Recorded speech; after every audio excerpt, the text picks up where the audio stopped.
It's not a bird, it's not a plane, it's Superhero Slate. It's a modern podcast where we talk about everything that's great, like movies, TV, superheroes. It's Superhero Slate. Oh yeah. Hello everyone and welcome to Superhero Slate, the show where we run down the latest superhero entertainment news. We love TV, movies, superheroes, and our moms. So let's talk it all out. My name is Chris. My name is Mike. And this week, we've got Galactus Cast for Fantastic Four, Mike. Out of nowhere. Believe it or not, you probably won't know who the guy is, like me. Believe it or not, Galactus isn't at home. No, wait, that was the superhero show that Costanza did for Seinfeld for his thing. But anyway, well, we're going to talk about this and a couple more, actually, and more than Galactus added to this. Superman's suit has been revealed by James Gunn, Mike, to ill reception or good reception. I don't know. We're going to talk about that later in the show. Darth Jar Jar has been confirmed for Star Wars. My God. And more. Yeah, I know. This was funny because I wasn't going to put this in here, but when a teaser includes Darth Jar Jar, Mike, I have to lean into that a little bit because it's just so funny. Yeah, you really need that day. SEO with Darth Jar Jar. That's really going to drive clicks. Yeah, I mean, here, hold on. I'm going to do it. Darth Jar Jar Binks. I'm going to actually type out his full name. He's going to get the full. There you go. Binks in there. Get that Google juice. Oh, he's in big. AI can't do this. Yeah. And more. We got a good episode for everyone today. But as you mentioned, it's Mother's Day, so happy Mother's Day to all you mothers listening out there to the show. And yeah, mothers or soon to be. I had a panicked moment of I was like, well, my wife is, I guess, in the technical sense of the term, a mother as we enter our third trimester, and I was like, oh, we need to make sure we celebrate on Sunday, but not as much as we would next year when the baby's here. So I'm in a new dynamic, Chris. That's what I'm trying to say. I'm trying to navigate this. Yeah. I've only had to deal with one mother in my whole life, and now there's another one living with me. Right. So you know what they say, you got to be flexible as you get older. You got to prepare for what life throws at you, and now I have to figure this out. I'm just worried about your costs of card expenses over time going up, right? Like, all these holidays coming up. You got to either, you're going to have Mother's Day cards, you're going to have, extra birthday cards for your kid and all this other weird stuff. Graduations. Yeah, I was telling my wife, I'm looking forward to the day when our child gains like a bit of sentience and starts to kind of understand what me and my wife like. So like when we have special holidays that come up like birthdays or Father's Day or Mother's Day, and our kid wants to get us something, I just can't wait to see what they attribute to us. Yeah. Like, Father's Day is going to roll up and I'm going to be like unwrapping like a 12-pack of like Diet Mountain Dew because like, oh, Dad likes this. I'm going to get him this. This custom labeled Diet Mountain Dew for Dad. He do they do that? I mean, they do it with M&Ms, right? Can't they do that with cans of Mountain Dew? Dr. Pepper in Texas at their main factory, they let you make your own flavor of Dr. Pepper using their ingredients down there. Whoa. And then you get to print a label for your bottle. Yeah. I would fly out of my way to try that. Yeah. I'm excited. One of my wife's friends lives in Texas, and I'm like, how far away from where you live is this? Texas is a small state, right? We can get anywhere in about 30 minutes. And they just looked at me. I'm like, no, I'm joking. I know Texas is a big state. It could be literally any part of Texas, but they do that. I tell you what, the great part about having visitors come into town, even if it's like a weird specific request, I always love it when people come and visit and there's a specific thing that they want to do, because then you don't have to figure out, how to fill the time. So like if I was in Texas and somebody showed up and like, all I want to do is go to the Dr. Pepper bottling plant, I'll be like, you got it. We're doing it. Yeah, I feel like that's a very direct. To grand old Disneyland Avengers campus, because you have or haven't been to Avengers campus in Florida yet. I don't remember. There's no Avengers campus in Florida. They don't have the rights to Marvel in Florida. I thought they were kind of building something. Nope. Oh, I'm thinking of Guardians Cosmic Rewind. Yeah, that's we did Cosmic Rewind, absolutely, but that's part of Epcot.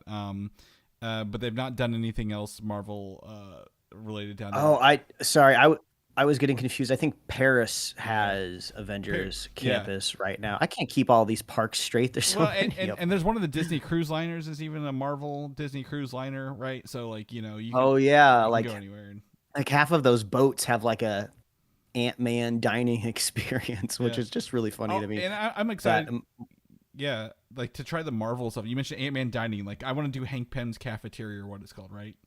Out there.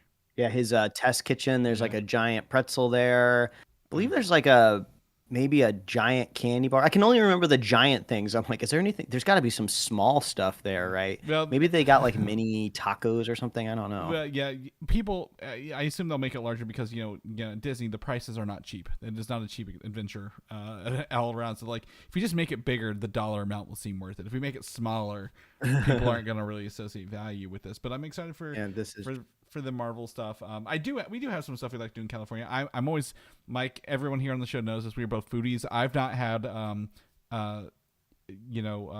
of the burger place out there. Golly, I'm slipping. In-N-Out. In-N-Out. I want to say Five Guys. And I'm like, it's not Five Guys. Don't say that. In-N-Out. We got that too. We got that. In-N-Out. Do you guys have Whataburger out there or no? Not yet. No, that's kind of the one. Las Vegas seems to be the apex right now, where you can get like literally every burger. Yeah. I kind of mapped it out, and I was like, if somebody wanted to do like the ultimate like burger test showdown, you just got to fly into Vegas and get like half a dozen PAs. And send them all off to all the burger restaurants at once, and then have them bring it back to you at the same time. I think Shake Shack I had out there. I've never had Shake Shack before when we were in San Diego. So I'm excited for the food experiences. The chains even.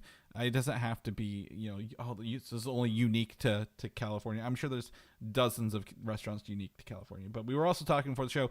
I kind of want to build a lightsaber. I have a lot of ideas. So we're gonna be ironing those out the next month now that our flights have been purchased and I get to hang out with Mike for a little bit. But despite us being in person, we will not be recording that weekend because it's fun. I like doing this with you, Mike. But if we're together, we don't need to be recording a show because that's just work at that point. So we'll have a little summer break in June.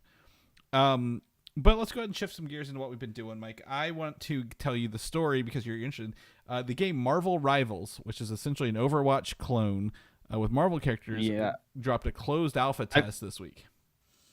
I feel so silly because you were bringing this up in the group chat over the last couple days, and my brain had just forgotten what it was. It wasn't until like maybe 4 hours ago did I connect the name with like the concept art that we looked at a couple weeks ago. I was like, oh, they're talking about that Marvel game. Oh, okay. I understand why I saw exclamation points the other day now. Yeah, so absolutely. Marvel Rivals, it's a closed alpha test. A lot of people submitted in. They only gave out a couple thousand codes, like not a lot of codes to get into this because it's closed alpha, not a beta. And very limited characters, but the way you could get more codes is if you follow streamers on Twitch, and they give you codes. And essentially, you know how Twitch streamers work, Mike. You interact with them, you get entered, and they pull names. And for the past couple nights, I've been staying up way past my bedtime, watching like 4 like Twitch streams live in my thing at once, like bouncing back and forth between them, trying to understand. I'm watching the game. I want to watch the gameplay. It's not just to win the code. I'm watching people have a lot of fun with these characters, and. About 1 o'clock last night, I was like, all right, 1 o'clock's my last one. I've got 3 people pulling codes here. I failed on one, went to the other, didn't get anything. The third one, someone else got drawn. They weren't in the chat. He redrew again. Boom, my name came up, Mike. So out of everyone who had submitted in to win this in raffle, my name was pulled for a closed alpha test last night, and I was able to download it and play it today for a little bit. And if you're not familiar with Overwatch... I can't wait to hear your impressions here. Yeah, so I've only played 3 matches. I have played the limited roster of characters. I have played as Rocket Raccoon and Hela of my 2 characters so far. Rocket Raccoon is a support character. He has an ability where he can... I guess it's a combined ability, team up ability, where he can hop on Groot's shoulders and you can ride Groot into battle. And Groot's a tank character. So I can heal and shoot people with... my big machine gun. I can do damage to the villain, to the other team, or I can heal people. So I'm a healer, right? Very support based.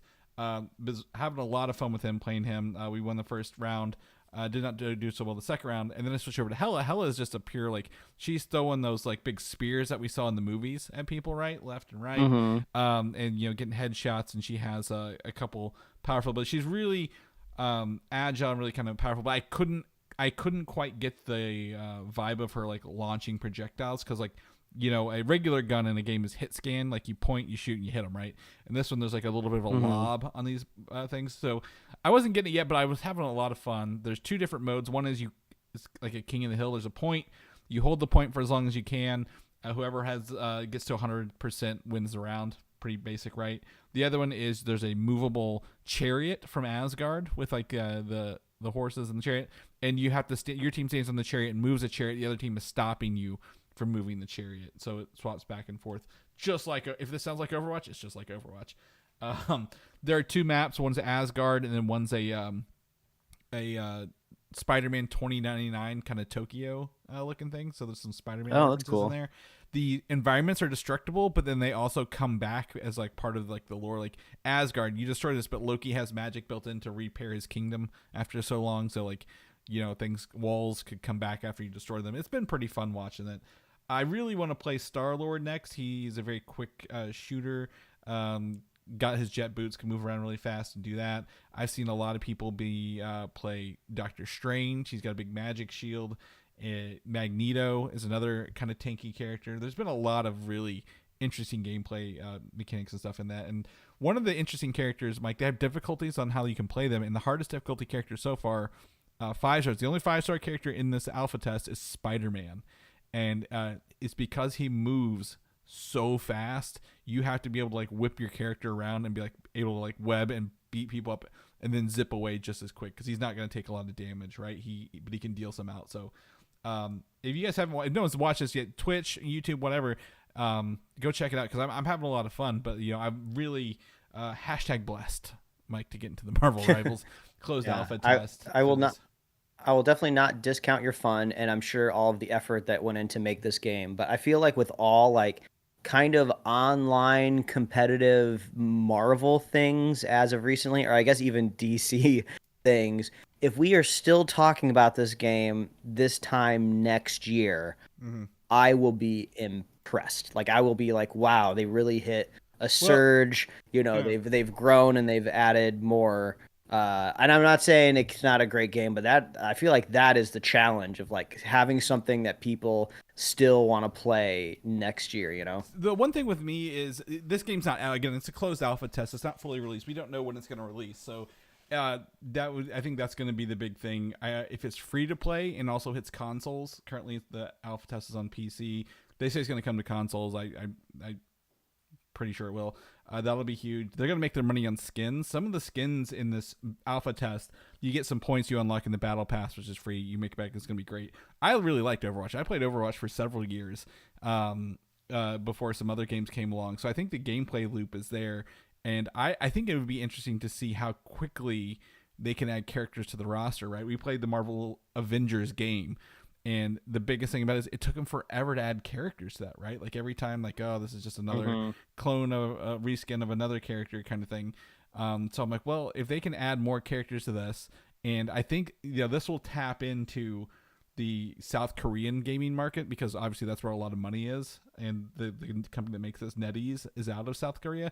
I think it's going to have a bigger life cycle than we expect it because there's a lot of mobile games I forget about, like Marvel Future Fight, Marvel Contest of Champions, Puzzle Quest. Like those games on phones are just rocking and rolling, and I don't think it's people in America at this point. I really think it's like the South Korean, possibly even Japanese markets playing those mobile games. So I think if you can tap into more than the pulse of America, absolutely to do this. I really think that there's been a leaked roster of characters, but I think if they can bring out more and more and more and make them different, and people are having fun with it, I think that's where it's going to kind of come together as well. But I hope when they announce after this test is done, they take some feedback, they get the feedback, make some changes, we'll do another like a closed beta, and then probably after that do a maybe an open beta, but like really get us to a release date. Because my thing at games, Mike, and you might agree, you can announce a trailer, right? Like the Blade trailer we got a couple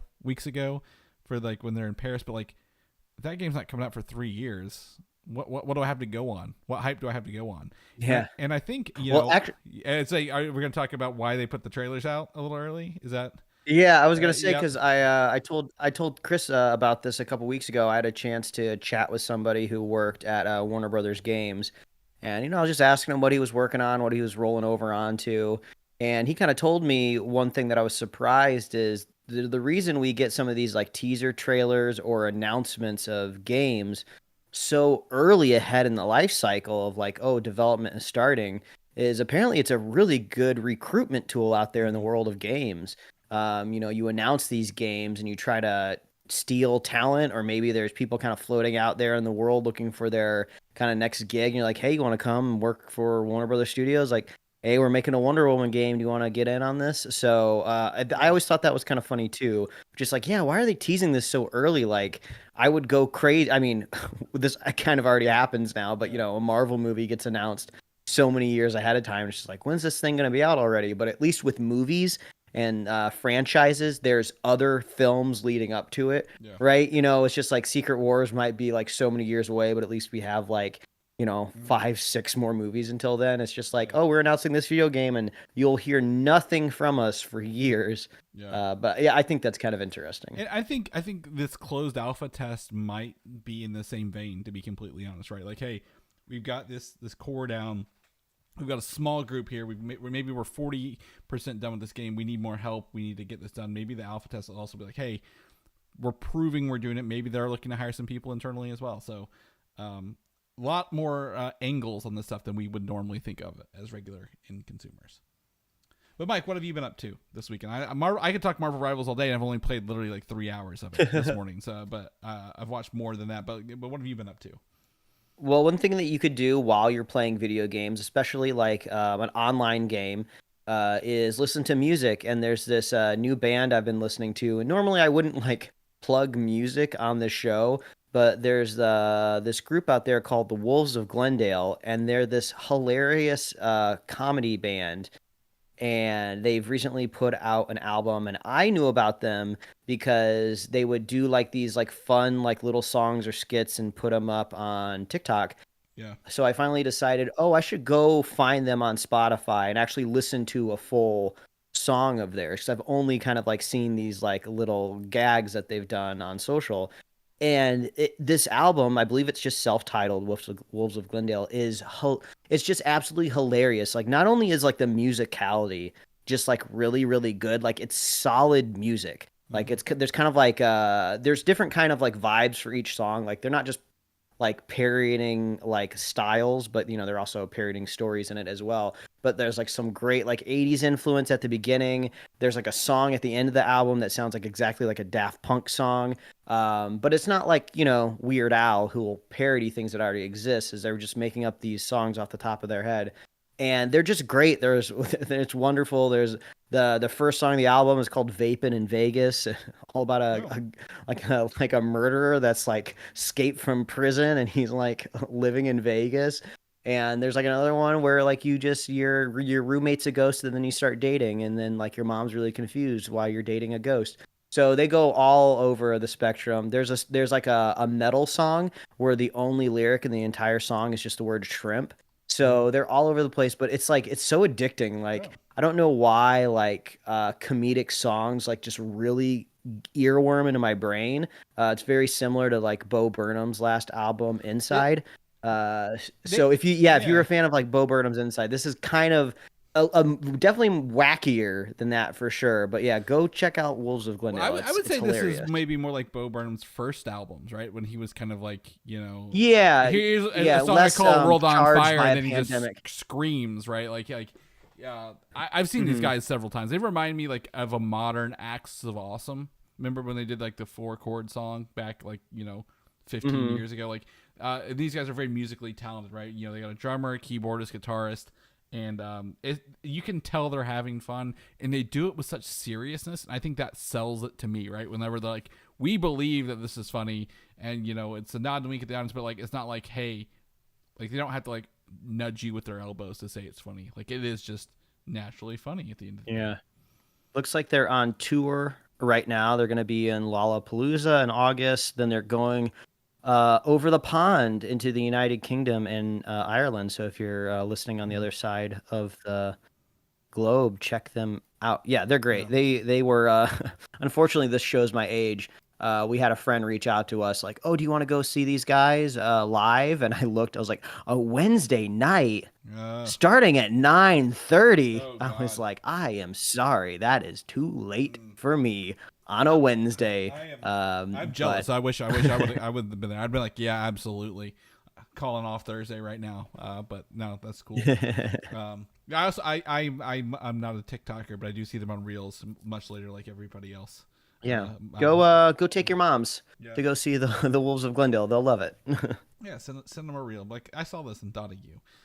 I did get my mom a card that said, good moms let their kids lick the blender, the mixer, when they're done. Oh, And wait, are you Chris? I literally got my mom this same card. I was just about to say No. I forgot the one that I mailed my mom, but then you started describing it. And I was like, no, I sent the same one. I wonder if it's the literal same card because like the concept of the card, is I would say is something familiar. Mm-hmm. So I don't know if there's any other like versions of the card. But was it blue? I feel like the No, outside of my card was blue. mine was red, and it was a double fold, so it kind of accordioned a little bit. Okay, mine wasn't accordion. I think it was a single kind of standard card, but it was the same thought. Yeah. And then I think I custom wrote something in there about like, oh, I wonder how much raw cookie dough you let me eat or something like Yeah, that. and then on the inside Wow. it says, good Same mom, page. good Wow. moms turn them off first. That was the punchline. So, yeah, absolutely. I feel we haven't done this show for 10 years, Mike, without at least having a little bit of familiarity growing up. So, And also, we should let the listeners know that we're both simultaneously drinking Yes. Mountain Dew Zero Sugar That's Purple Thunder. It's delicious.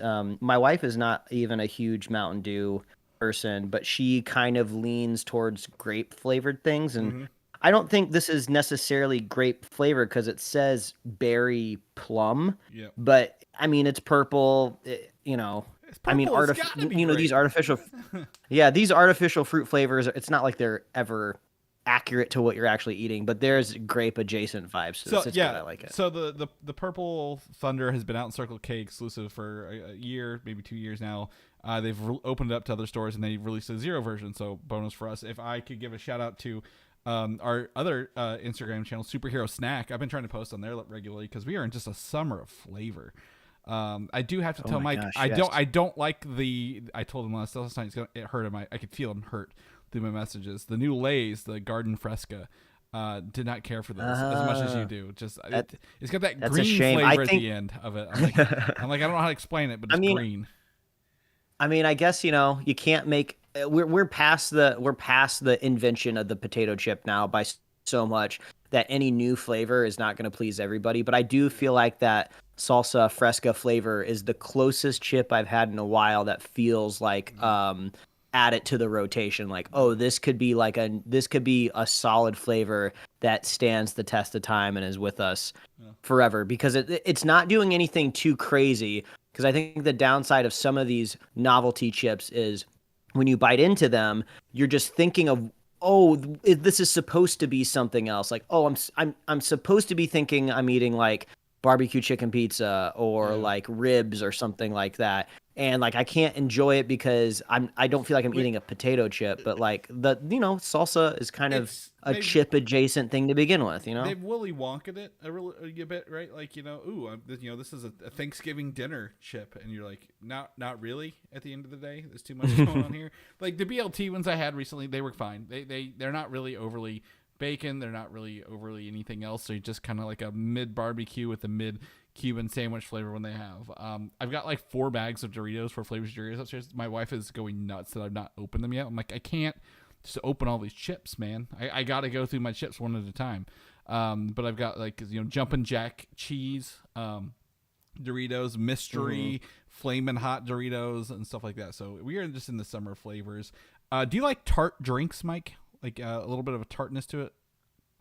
Like at the end I mean, I'm down for anything the, liquid. The Powerades, 3 Powerades. There's a blue, a green, and a pink one, and they are sours, Powerade sours, and they have a little bit of a tartness to them. They're not like pucker your mouth sour, but they got a little bit to it, and I'd recommend those if you like to change up your sports, sugary workout drinks at the end of the day. So highly recommend those. But yeah, anyway, fun food. We love food. Next, let's get into Legos. The other thing we love just as much as food, Mike, Legos. Lego Star Wars has a new short coming out later this year called Rebuild the Galaxy. And in this, it's kind of essentially a what if, mixing like, hey, there's a TIE fighter / X-Wing if they were merged together kind of thing. And, a bunch of kind of like when you have Legos in your imagination. And Mike, I know you're a person who would build your Legos and then take them apart, right? And put them in their bags. Yes. But like this, if we were truly kids and we didn't care about this is people who would like, oh, I've got this Lego set and this Lego set. What can I merge together to make whatever I want? So this sounds like this show or short looks like somebody just merged a bunch of Star Wars ideas together. And then at the end of it, we get the reveal of Darth Jar Jar Binks in Lego form.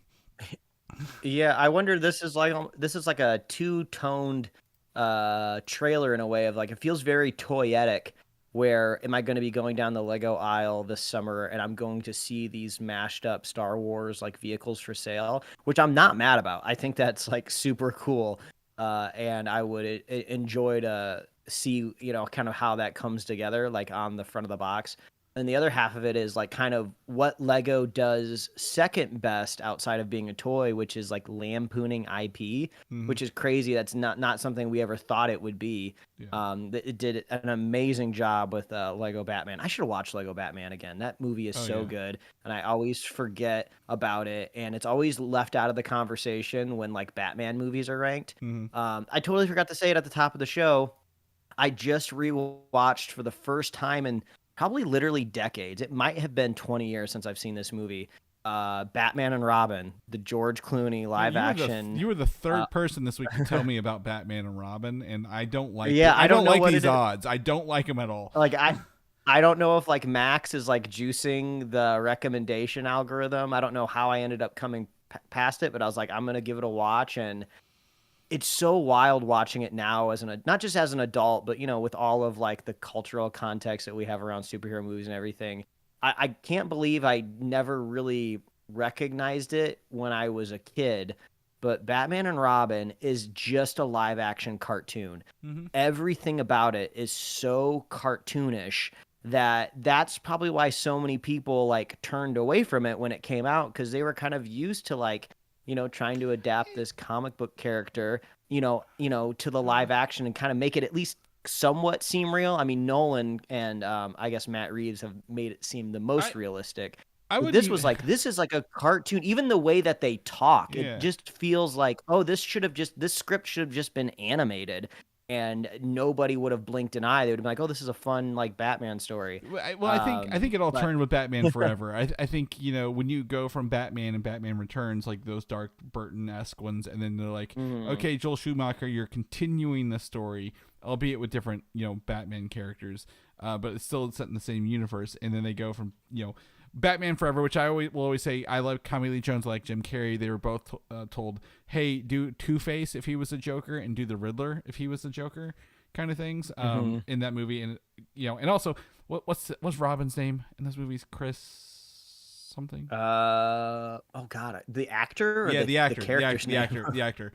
Oh, God. He's like 30 years old. He's supposed to be a 17-year-old orphan, but he looks 30 years old going into those movies. Oh, he's supposed to be 17 in Batman and Robin? In the first one, he's like skipping school or something like that, like in Batman Forever. Like, and I don't know how much that time frame is. That's weird because they make Batman and Robin very horny in the movie. That is one thing that I forgot because Poison Ivy. Yeah, well, yeah, exactly. And it's funny. I forgot how long the camera at the beginning lingers on them suiting up. There's at least almost 24 frames of just their asses at the beginning of the movie. And they are so horny throughout this whole film. Yeah, it's a disaster piece. But, it did actually come back at the end of The Flash, if you remember, because it did bring back the Batman. But if I had to summarize it, I love Batman and Robin now way more than I did back in the day, because I can look at it more as like a lark, and it's so much fun I love how big everything is, like how silly it is. Like Mr. Freeze has all of these henchmen for some reason that follow him, and they're always cold and they always have ice skates. It's just so stupid. And then Batman and Robin don't even know they're about to start an altercation with Mr. Freeze, and they happen to have like ice skates in their boots. It's amazing. But all that being said, bringing it back to Lego Batman, then bringing it back down to Lego. I watched like the time travel one. I've only watched one of these Star Wars Lego specials. Like the first one that was like liked it. It tried to be too serious, like that first one did, and this one literally looks like you mentioned, is lampooning Star Wars, right? Like, oh, hey, what if the Geonosians had lightsabers instead? And like, what if the Ewoks were the bounty hunters instead of little tree bears at the end of the day? So, or what if we realize the Darth Jar Jar?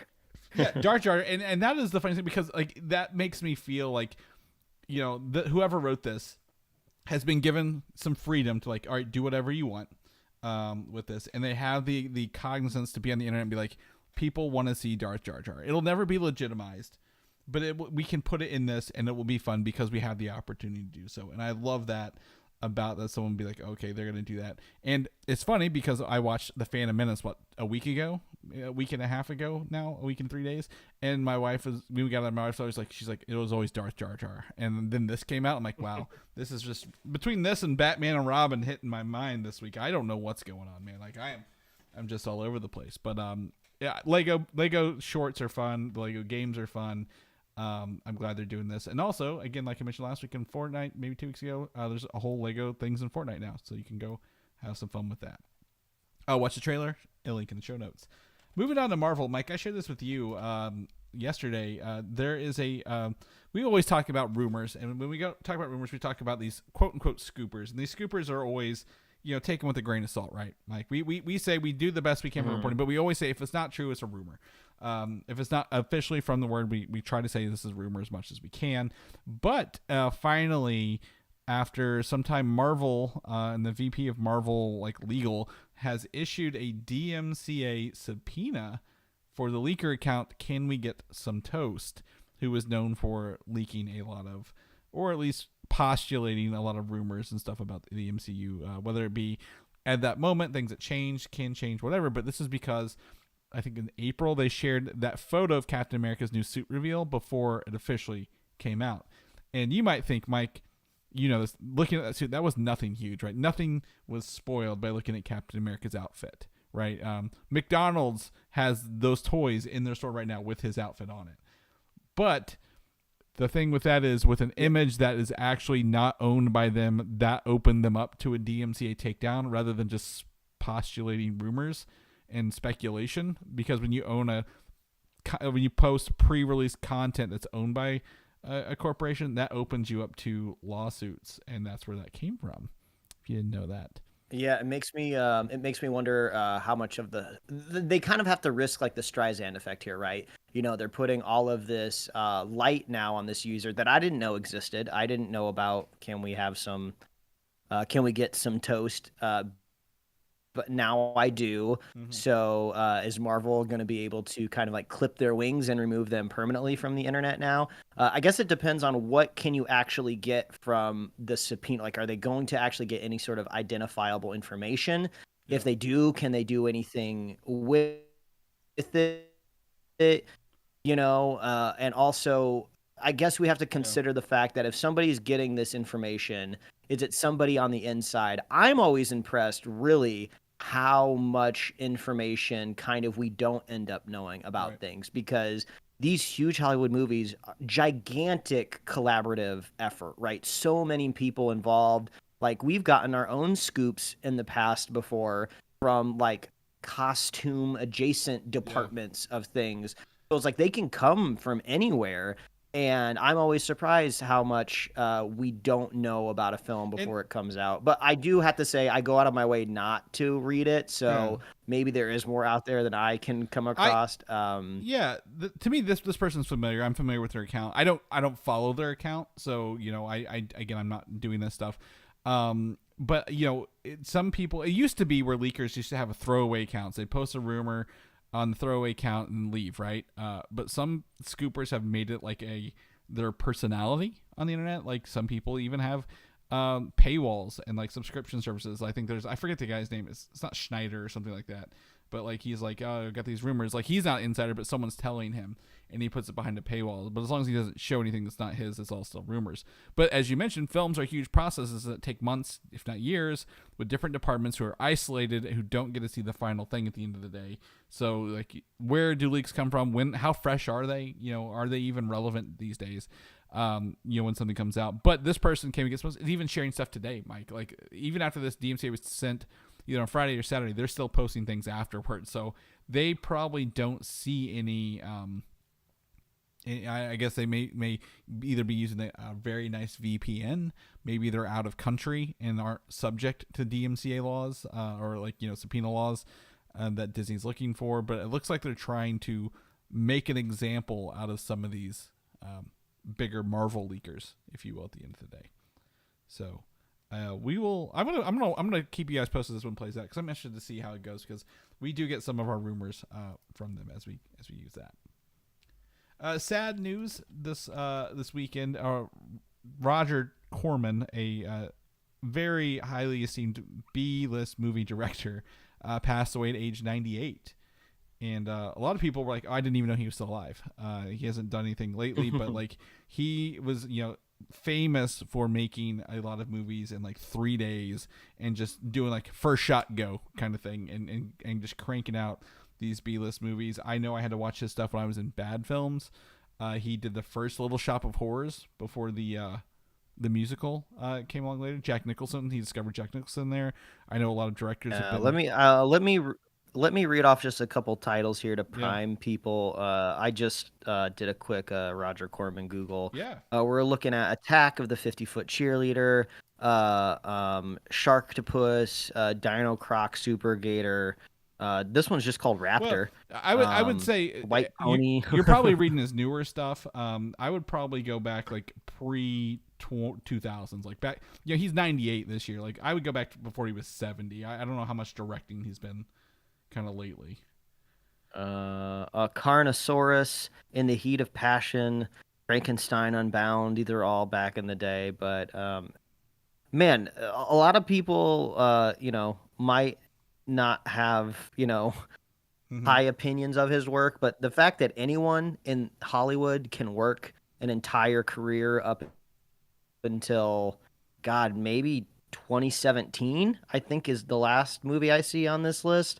I mean, that's an accomplishment. I don't care what anyone says. Yeah, exactly. We watched his movies, A Bucket of Blood and Little Shop of Horrors. Again, pre-musical. It was based on this movie. And then he would just do the first take, and he's great. But I will say, related to the show, he was the producer on the 1994 Fantastic Four movie that was never released. He was very involved with that, making sure it was like a low-budget kind of thing. But obviously, it was never released, sadly, but you can find it. I think you can find it on YouTube. Now's the time. Yeah. I'm sure he bequeathed some of his things to family. Yeah. I mean, pull out that Betamax tape, whatever film reel stock it's on, and get that on the Internet Archive for us. The rumor is for that movie, by the way, is that I think it was maybe Avi Arad bought all the copies of the tapes that they had, like, or whatever, and burned them.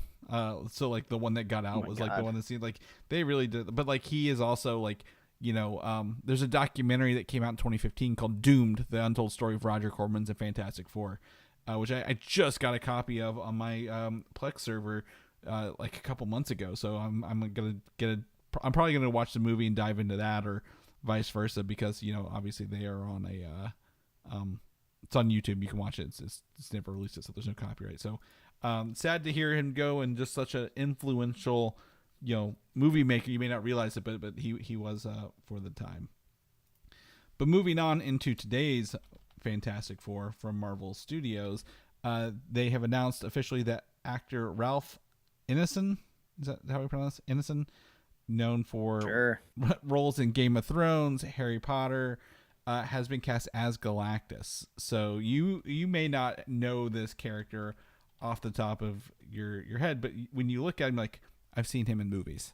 You're like, it's that guy. Yeah, he's got a familiar face. When I saw the headlines come out this weekend, I saw a lot of people say Harry Potter actor, and I was like, I don't remember this guy. Yeah. And then I looked him. He was just like a miscellaneous Death Eater. I'm sure the character is probably more fleshed out in the books.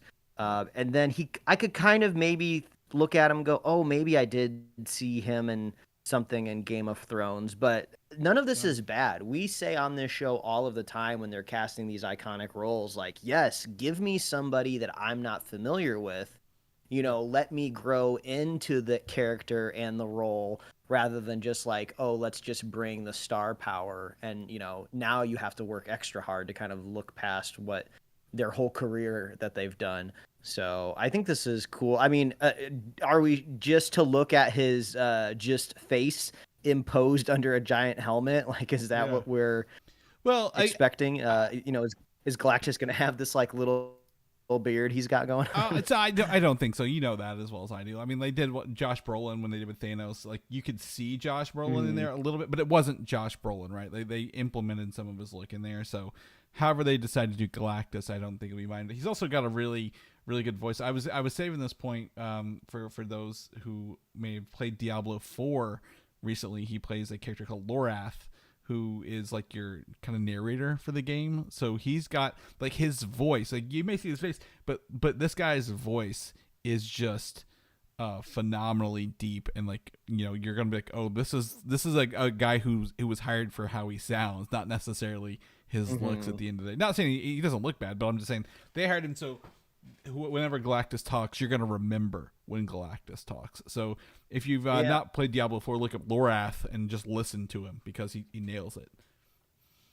Yeah, I mean, I've lost the thread of a lot of our Fantastic Four rumors versus official announcements. So I kind of took this as like, oh, Galactus is actually going to be in this movie. Yep. That's great. I don't know if there'll be a huge character. They're literally huge. Wink, wink. Yeah.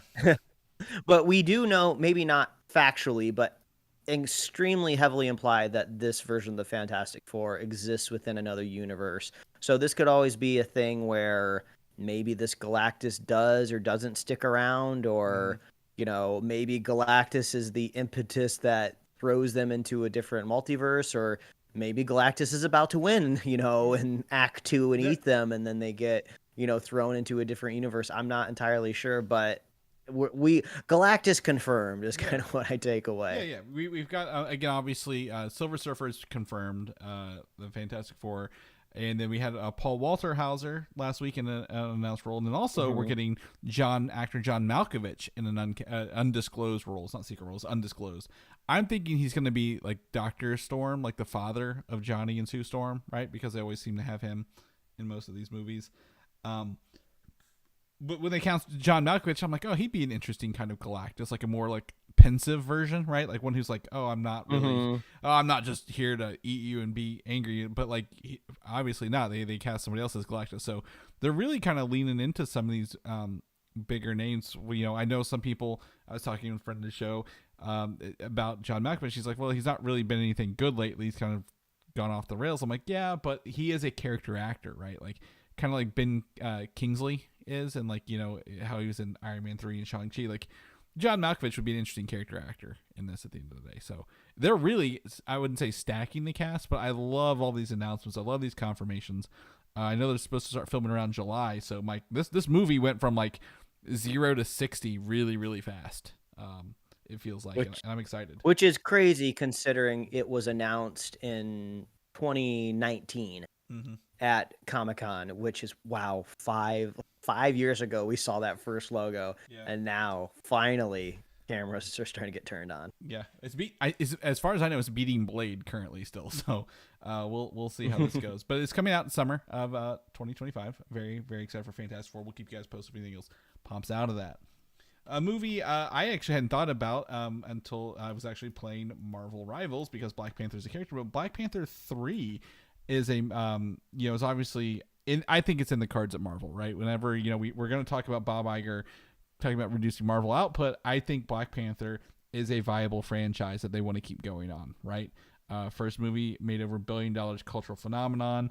We lost Chadwick Boseman between the first two movies. Tragically, they had the task of rewriting that movie, refilming it for Black Panther 2, and also during COVID and a Bob Chapek era. It came out. It's not really a true superhero movie, but it's a really, as we discussed, like a cathartic movie about loss and like, you know, dealing with picking up the pieces. So I think Black Panther 3 is still in the cards, Mike, at the end of the day. And yeah, even though like I've kind of weathered on the sequel over the years. I've brought it up before. No one even really talks about the sequel anymore. It's really never in conversation when people are just talking about the MCU moving forward. I just don't think it made a lot of impact on people. I mean, yeah, it was heavy material, but I mean, no. Sometimes I even forget Namor was in the movie. Like that's just like how overshadowed everything is in that movie of the events outside of the film. Yeah, you know? it carries a lot of weight. But I will say it's also the only Marvel movie to get a supporting actress nomination at the Oscars with Angela Bassett. So, you know, nothing to shrug that at. That's like true. that, like it does have its merits, but as you mentioned, it's not like anything we have to worry about right now catching up on, right? Yeah.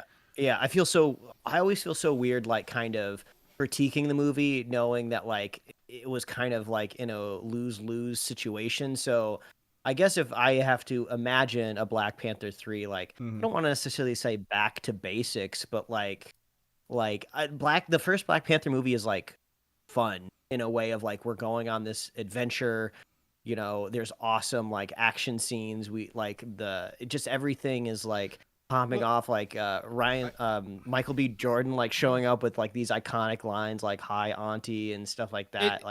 Great stuff going on in that first. Well, and also it had the benefit of it was an origin movie, but not an origin movie, right? Like we talk about, you know, we weren't weighted down, like Black Panther had been introduced in Civil War and kind of was able to come in here and kind of set this world and show us a little bit. So we have some opportunities going forward with that. But I was going to say, is that necessarily the plot? But like Ryan Coogler would be obviously the person director, right? To close out your trilogy, kind of do a James Gunn, right? I feels like if I could say Black Panther is one of those trilogies that's not touched by Marvel Studios proper, like no committee, like Black Panther would be that. Ryan Coogler would be that director, right? He kind of was able to shepherd this in. I feel everything he's done, he did the way he wanted it to do, even with the making those adjustments. But there is rumor that he might hand the film off to someone else and maybe direct either Avengers 5 or Secret Wars in the immediate future, if you will. Do you think, I know right now he's filming an actual vampire movie with Michael B. Jordan, but do you see, I don't have anything to base this on, Ryan Coogler, I think he could direct either one of those movies just fine. I don't have any issues with him or his role as a director. I don't think it would be a problem. I mean, like I was just saying, like if I kind of want, you know, the Black Panther franchise family character to be reinvigorated, a new director is not a bad way to look at it too. Bring somebody else into the fold, and then Coogler gets a nice promotion to like a huge big franchise. That would be really sweet. Yeah. So, no complaints here. I feel like this is also another big conversation too of like Marvel's just like, we gotta make these big Avengers movies. They're just lingering out there. We don't know exactly if Kang's gonna be in them, who's gonna be directing them. We might have an idea of who we want to like write them. So everything's still so nebulous with these two Avengers movies coming. You know, I think they know. I just don't think we know yet, right? Like we need to go ask the Can We Get Some Toast person. Like, hey, can you just tell us who's doing this? Because I think they know. I think the writers have been confirmed. The directors, you know, they're trying to pull in people who've done successful movie. It feels like they're trying to hire successful movie people who've worked before, right? Like whether it's Sam Raimi who did Doctor Strange, Ryan Coogler in here, you know, there's opportunities to bring those successful directors into this. I still think they need to have dual directors, and I think they need to have dual writers. That worked out great for the last Avengers movies and all the other movies we loved in phase 1, 2, and 3. Now, the other possibility, and this came up first actually before this, was that Ryan Coogler might be eyed to possibly instead do this and do the X-Men movie like after this. Like he could direct the first X-Men movie due to his kind of success again with the Black Panther franchise, and he could focus the energy. The pathos there I think really fits. I mean, we were talking about it a week ago where, you know, X-Men was always an allegory, you know, for racism in America, and I feel like, you know, Coogler could attack that better than some other directors out there. You know, there's talk about just like the separation of just Wakanda and the rest of the world. You know, they talked about that in his film. Well, So the idea of isolations, nations, the idea of obviously a mutant academy, Charlie Xavier Academy, but like Genosha, right? If anyone's been watching X-Men '97. They've revisited the island of Genosha, which has been popular in the comic books for years. So, like, if they needed to do a Genosha movie, guess what? You've got someone who has experience in this stuff, and I think he can handle, a team movie fairly well. He knows how to handle different abilities. I would love to see that. I think he's a great director. I think he has vision and is able to execute that. So, if they want to give him anything, I'd definitely be behind it. Right? I think give him what he wants to work on and let him stretch his wings a little bit. Be great. One of the spinoffs out of Black Panther 2, actually, I don't even remember this, was Riri Williams, Mike, who has her own show that has been filmed and is sitting somewhere waiting to be shown eventually. But she's supposed to show up in the Armor Wars Now movie, but the rumors, the leakers, the scoopers who are not as good on the I'm shaking my hand like you can see it, like iffy on Success have said that Armor Wars has possibly been scrapped. I don't think that's likely due to, again, we've heard till we're blue in the face the past 6 months or more about Bob Iger saying they're going to reduce the Marvel output on TV and movies, and they're going to focus on what works as a franchise, like characters people know. Armor Wars has a huge opportunity to bring back War Machine, Don Cheadle, who got them nominated for, what was it, an Emmy for his 10 seconds in Falcon and Winter Soldier. But like, not just that, but like, be able to kind of bring some of that Tony Stark stuff that Spider-Man probably won't have back into the MCU that people are comfortable with. And then with this, Marvel, Bob Iger saying they're reducing MCU output numbers to 2 TV shows a year and 2 or 3 movies a year. Asterisks after this year, not this year. But like, if they're going to be doing this few movies that are currently on schedule, Armor Wars may just be delayed rather than completely wiped out, right? Like, I feel like the plot points that it's just not like, oh, we don't need to rush this out anytime soon. Yeah, maybe. I mean, 2 things. I always forget when we're talking about these Marvel movies because we're always thinking so like big brain, blue sky, universe connecting thoughts. But if you look at it just based on the arc of the character of Rhodes in these movies, the last time we saw him canonically within the MCU, he was body snatched by aliens. Like, in the show that they will probably just hand wave away later on. But yes. Yeah, and that's just such a dramatic turn of events for a character. How do you not make how would the entirety of Armor Wars just not be about how he was like captured in like an alien basement for who knows number of years? Like, his reputation should be tarnished, I'm sure. Like, he's done tons of things to close friends and family that he has to like call for or not remember. That movie does not sound like something that gets made. So like, I almost think like, oh yeah, maybe they just scrap the movie entirely, and just the next time we see War Machine, he's just on the big battlefield of Secret Wars, and then he just has like a one-off quip about, oh, where have you been recently? You seem different. Like, oh, I wasn't myself the last couple years. I hate that because that's what they did to him really in Endgame, right? He just kind of showed up in the battle in his brand new suit. I think as a character, and dealing with the legacy of Tony Stark's suits, having Riri Williams build her own and this together is where it's going to be. I think Secret Invasion will never be touched on again, Mike. Like, if anything, they're gonna, like we mentioned last week, was it like Nick Fury just went from Secret Invasion right into the Marvels 2, and they'll never even touch that he has a wife. I think Rhodes, hey, I'm, they might have a one way about like, hey, I don't remember that, or it was only like a week, maybe it wasn't forever, like I don't know, but like, I feel they need to really focus. Like, if it's called Armor Wars, it's not Iron or it's not Rhodes or War Machine the movie. They need to focus on where are Tony Stark's suits gone now that he is essentially dead at the end of the day. Also, make armored suits cool again. Like, I know it was very convenient for Tony to have like the nano particles that could form kind of whatever he wanted, and There was a cool moment, when he's fighting Thanos on, was it Proxima Nova? Was that his planet? I don't remember the name of the Oh planet. no, it's Titan. In Infinity Titan. Yeah, that's right, Titan. I was like, where did And that name come from?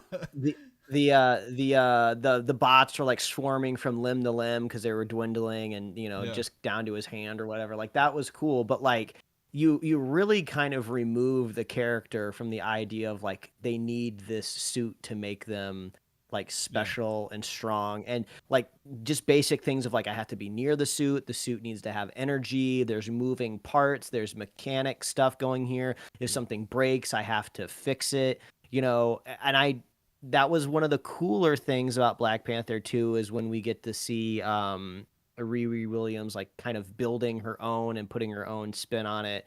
So if they're going to do Armor Wars, like make the suits cool again, and like I don't know how you'd ever get around that Secret Wars story. Yeah, I think you just say a Secret Invasion. I think you just ignore Secret Invasion. But like the one character I think I've loved and kind of got shafted in Iron Man 2, right? Because it's early MCU is Justin Hammer, right? Bring Justin Hammer back. After the blip, he's now a government contractor again. Tony Stark's out, he's dead. Hammer's picked up, he's got some extra suits. They're making Tony it's got to be a thing with that. But I hope it's not. But at the end of the day, if they're going to reduce quantity and go to quality, it may very well be on the chopping block because this movie was a TV show, now a movie, has gone through so many iterations at the end of the day. One of the shows that we talked about, the animated shows coming up, is Eyes of Wakanda. I don't think we've seen any animation. I think we just seen maybe a logo, heard about it, but it's Disney sent out, hey, here are the shows coming out this year.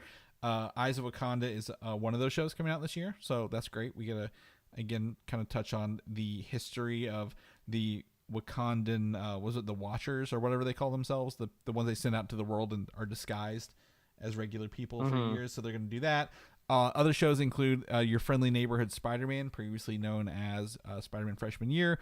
Hit Monkey Season 2 is the only one with a date in July, and the live-action Agatha series are coming out this year.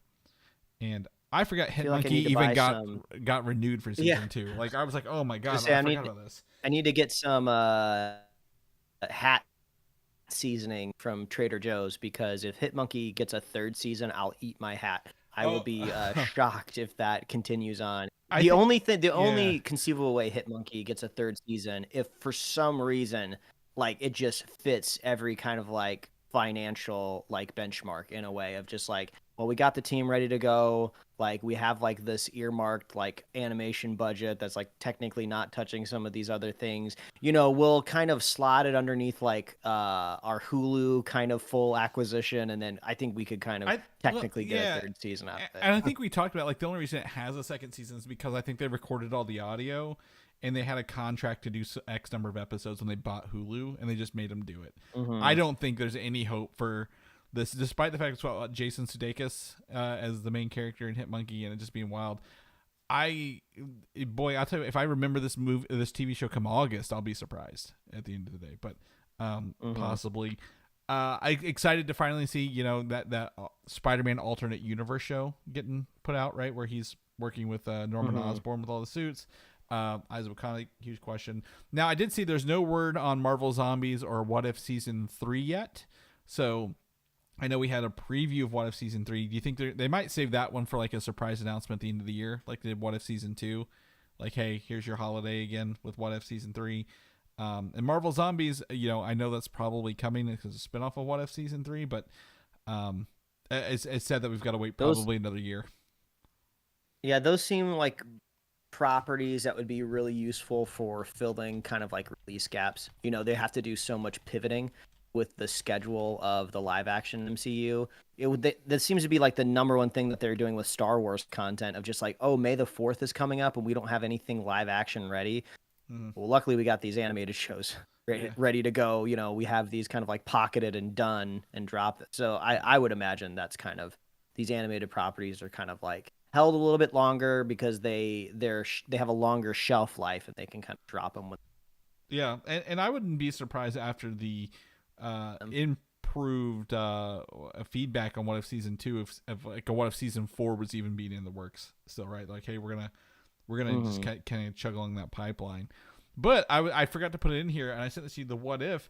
they announced an Apple Vision Pro experience for Marvel's What If, only on Apple Vision Pro coming later this year.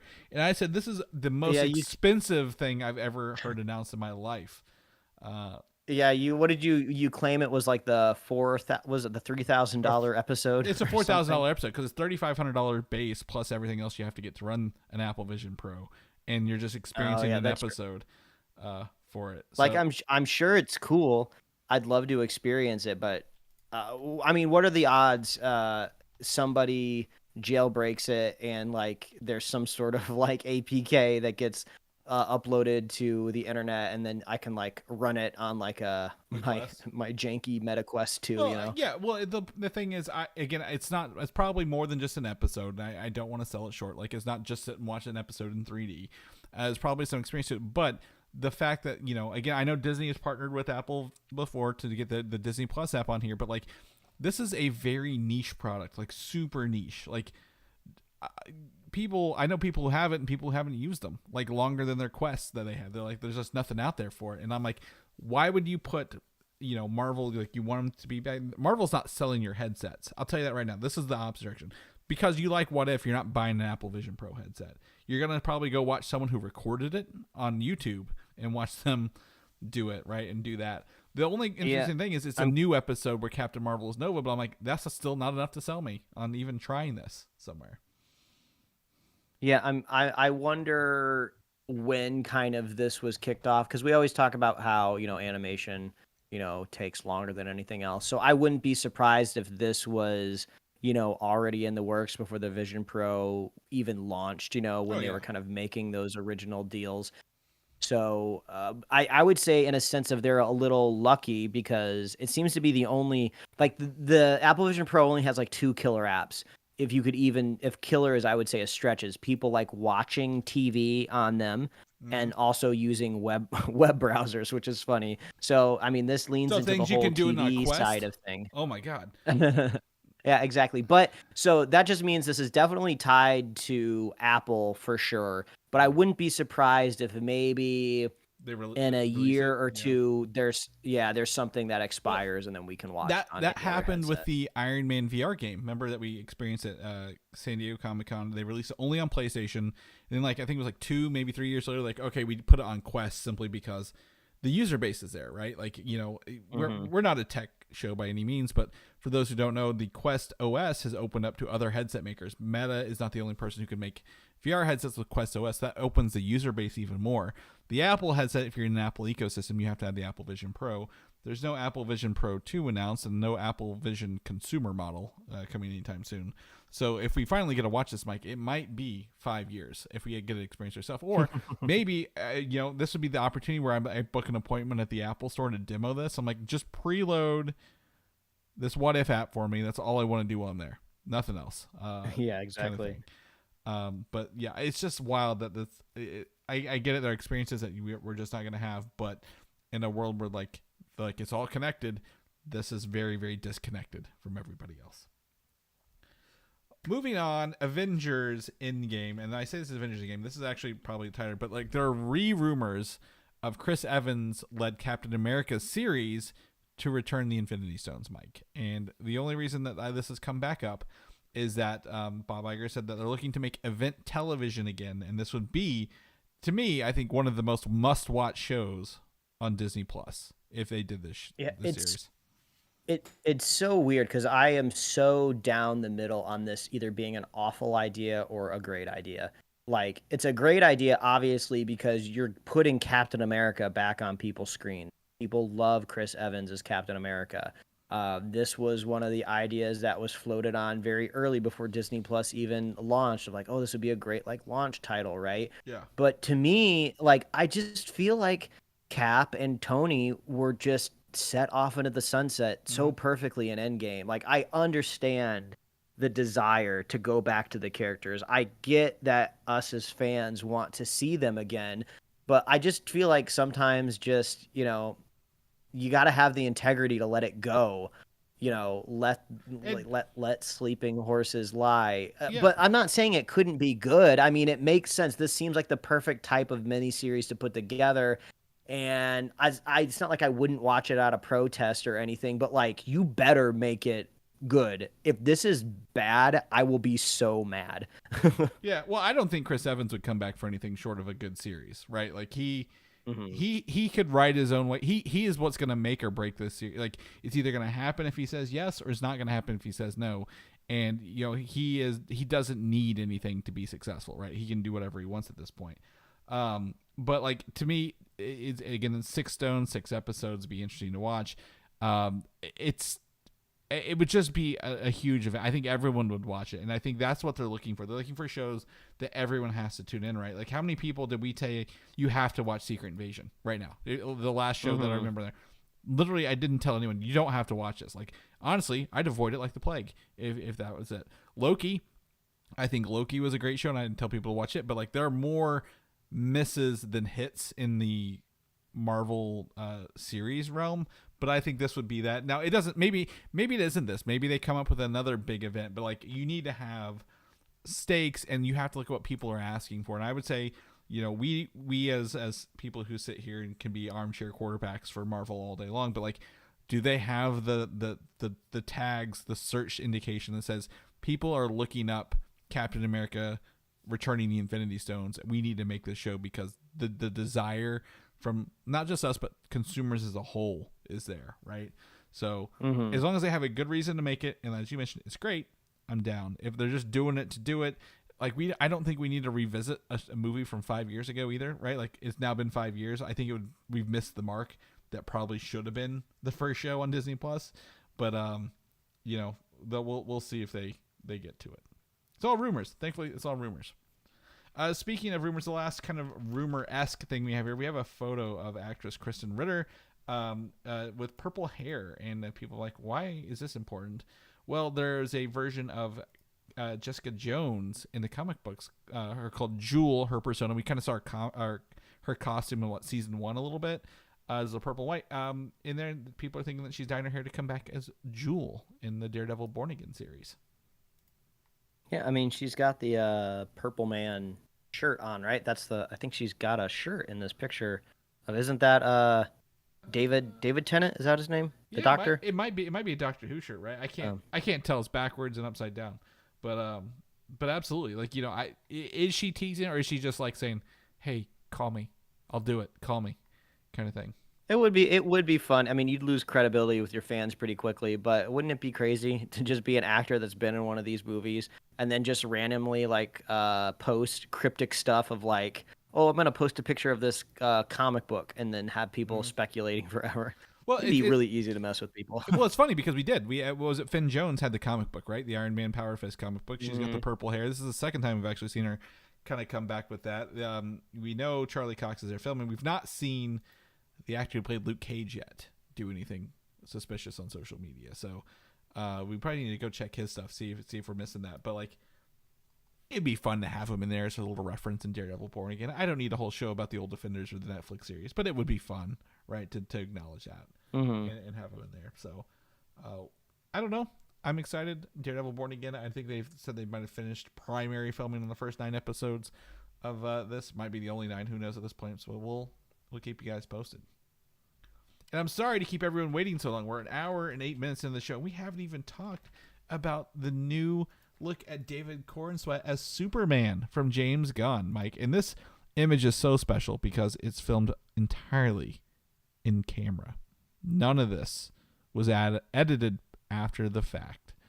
So, boy, there has been the internet rounds on the good and bad of this photo, Mike, this week. So much I actually forgot about this a little bit, but it's been up in the air in the discussion. But go on. Let's break it down. I mean, for me, it looks the costume looks great. This guy looks exactly like an incarnation of Superman.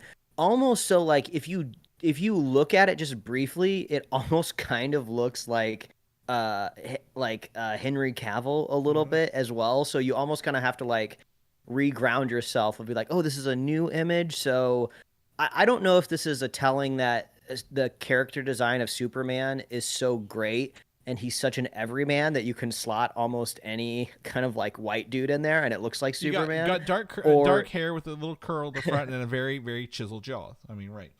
Yeah, or does David Corns Wet? Is that how we're saying his name? Sweat, Yeah, or does he just like look so much like a Superman already? I mean, it looks great.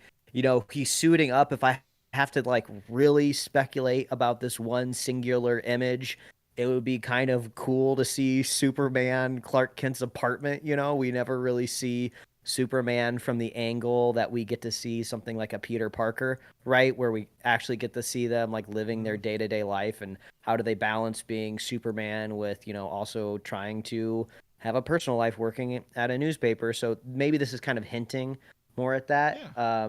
And then on the other side, well, I was going to say the other thing to me is that this is the first, like, he's not rushing to get ready because there are other superheroes out in this world already, right? Like, every Superman we've seen is him having to solve all the world's problems, pretty much. And in this situation, it is kind of weird because he's getting dressed slowly. It almost looks like the camera pans over as like Lois Lane in bed, and he's just like, I gotta go. I got work in the morning. And kind of get those vibes if he's ending a late night rendezvous. He's not. Your phone booths don't exist anymore. He's putting his clothes back on. He's got some little bit of battle damage here, obviously. So his suit's not repairing in between fights. But like, there's a green blast back there. Is that the Green Lantern that we know is going to be in here, played by Nathan Fillion? Who is creating that big orb and the purple stuff around it? Like, he is not in a hurry because guess what? He's not the only person in this world fighting bad guys in Metropolis. So that's really cool to me that he isn't like, oh my god, I gotta solve everything, and everyone's like, why isn't he hurrying? I'm like, well, because obviously other people are there, right? Like, they're carrying the assignment. He's gonna show up at the 11th hour and claim credit for beating everybody. But what was your other take on this? Seeing this out of context, though, I didn't know it was like camera trick and it was all in camera or whatever. And I don't think we're supposed to perceive this as a scene from the movie necessarily. It's just like a promo hype image. But I looked in the background and I was like, oh, is this just like a bad Photoshop? Like, is this just like, throw an energy beam back there and we'll see what it looks like. So obviously I was drawing too much from it before I knew what it was. But it begs the question, if it's all in camera, is this like a traditional like LED screen in the background? Is this a volume that they're working in?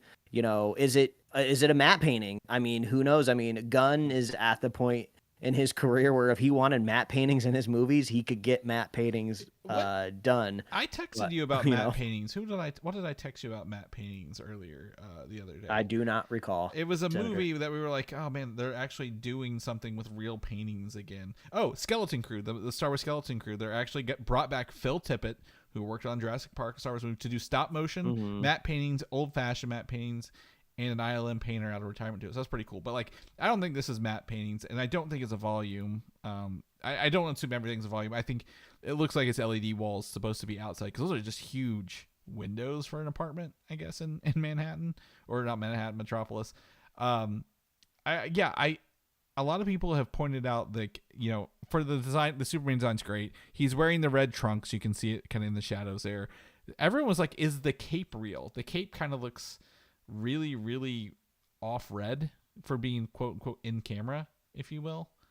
Like, I don't know if you noticed that about it or not. I don't care enough to look at the cape, but like, I feel like that leans to the fact that it is real, because if it was fake, you could color match it exactly to the rest of the costume. I look at it as like, oh, the boots and the symbol on the suit, are, rubber or some sort of other material. And then somebody had to track down fabric that was close enough, or maybe they didn't want to match it. They wanted to go in a slightly different vibe. So yeah, I didn't really question the cape at all. I think it was more the texture than the color, but like, overall, I would say this is an interesting first reveal from James Gunn.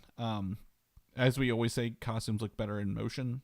He's got some bunching up around his shoulders as he's leaning forward to put on his boots. Not that it matters in a still shot, but the internet has been very, I wouldn't say divided. They've kind of been down on it, kind of like parodying this and like making memes out of it. But at the same time, like, people are talking about it. So, I mean, that's a plus, right? So, I see nothing inherently bad here, but boy, do I have questions about the world they're playing in. Is what I'm walking away with this. Like, what is in the background? What are they doing? I love a good light beam towards the sky, Mike. You know, that's a staple of every good superhero movie. But we'll keep you guys posted if we get any more stuff on that. Last bit of DC news here, Mike, is that Batman: The Caped Crusader, the animated show that was not picked up by Warner Brothers but by Amazon, has given us our first official images, including Batman, Harley Quinn, Catwoman, and Clayface from the upcoming series. It reminded me that we talked about, we had some sort of like leak images look at these characters. Yeah, and we saw like, Harley Quinn was the big one because it's like a departure. Yep. But it makes sense. I mean, you can't just, there's currently a running, Harley Quinn animated TV show, so you can't just do, something similar. So I like that it's a different turn. Well, and this is this looks great. This looks, I mean, it's very much like, when I look at it, the first thing I get is animated series vibes, right? Like, especially when we get to Catwoman and kind of Clayface. Like, Clayface has like that dark, but he's been kind of redone with his looks there. Looks more villainous. Obviously, Harley Quinn is more of a green and yellow thing, and she's actually, like, I think Batman's like her. She has no relation to the Joker in this show, is what they said. So I'm excited to see it in motion at the end of the day. But I see the vibes, the homage from the animated series, but not being the animated series. I think the one thing I will always say, his ears are way too tall for me to not just stare at immediately on this Batman photo. I'm like, whoa. How is he got to duck through every door he's got to go through to get those in there, or what? So I'm excited to see this. Batman doesn't go through doors; he just appears in rooms. And he busts through walls and ceilings, right? Like he just does that stuff. So yeah, we'll check that. But we have all links to all those photos here in the show notes. Check them out. Let us know what you think as well.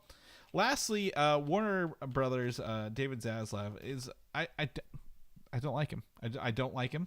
I'm sure nobody else likes him either.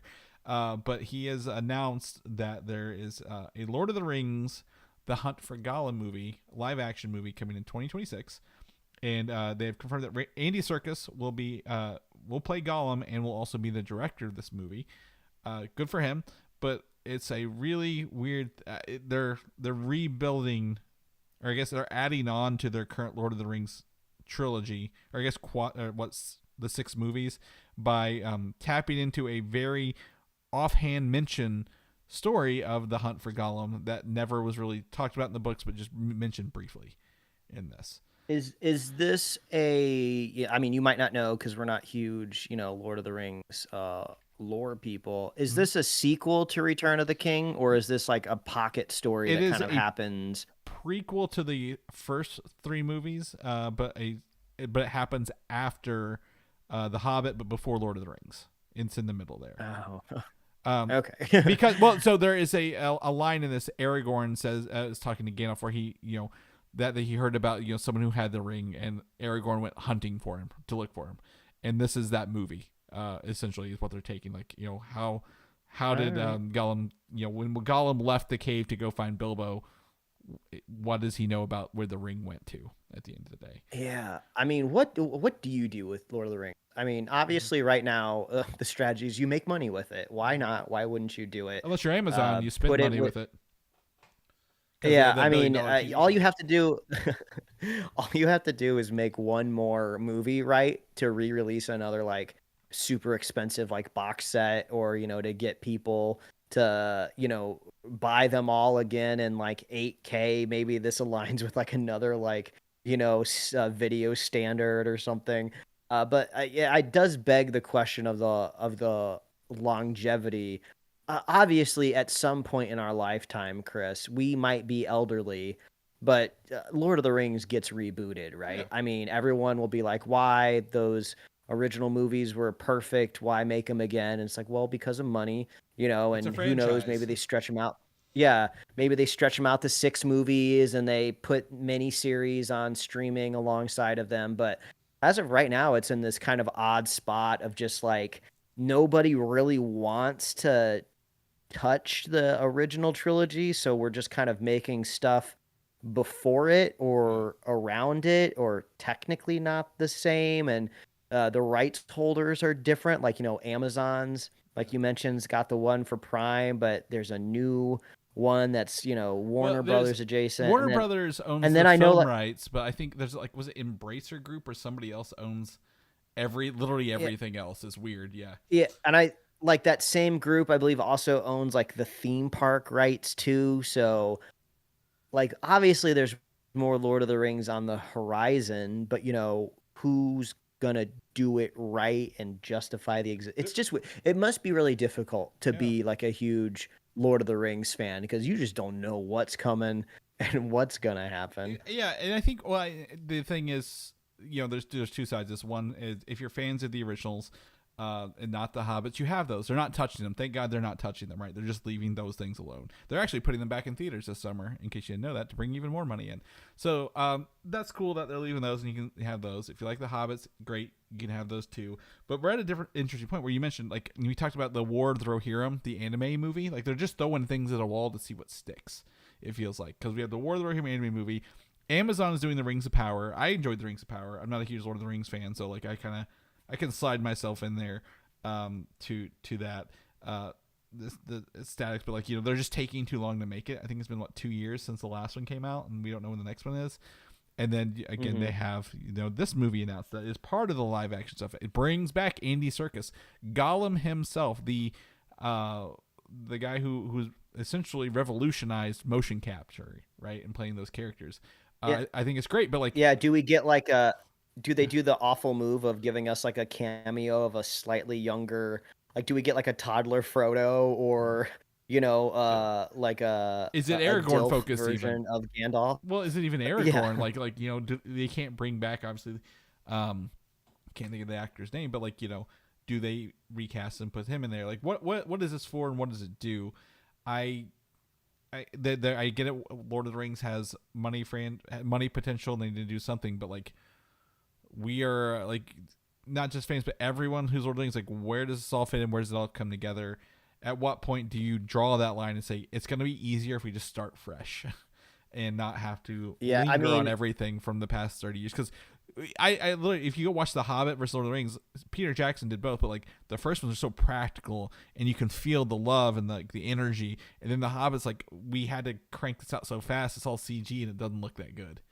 Right. So Yeah, I mean, I can't believe I didn't see it until just now when I'm thinking about it. The closest analog to the Lord of the Rings, you gonna say Star Wars? like, cinematically, it's Star Wars. Yeah, I mean, it starts off with the original trilogy, and then you do these Hobbit prequels that everyone pretty much hates, right? And now is the only direction to go is forward, right? The original trilogy, we see our heroes kind of like save the day and save the galaxy / world, and then you kind of just have to reinvent a new threat, right? It didn't work for Star Wars for me overall on average. And then you can easily kind of see like the little side, like Gollum is like basically like an Andor or a Mandalorian, right? We're just like throwing in a little side story. The difference is Lord of the Rings essentially has for all intents and purposes a story Bible, right? Like, even the purveyor of Tolkien's estate, they approve everything that kind of comes out of that, right? So that is a little bit different in Star Wars. Like, even we always say there's no direction in Star Wars, and I think Lord of the Rings at least has direction. Like, this is what exists here, but at the same time, at what point do you lose the regular audience and just only cater to the Tolkien fans, right? Because again, you go read a Lord of the Rings book, it's so many names that I can't pronounce in my head, like, or different creatures and races and languages. It's just, it gets out of control. So I like Lord of the Rings. I think they can do great things with it, but I don't know, after the absolute disaster the Gollum video game was last year, like one of the worst video games known to man. I'm not excited for a Gollum movie, despite the fact I do love Andy Serkis, and I know he does a great job with that and has a lot of care and passion for the world of Lord of the Rings. Like, he even read the books, like he did the book on tape for the books.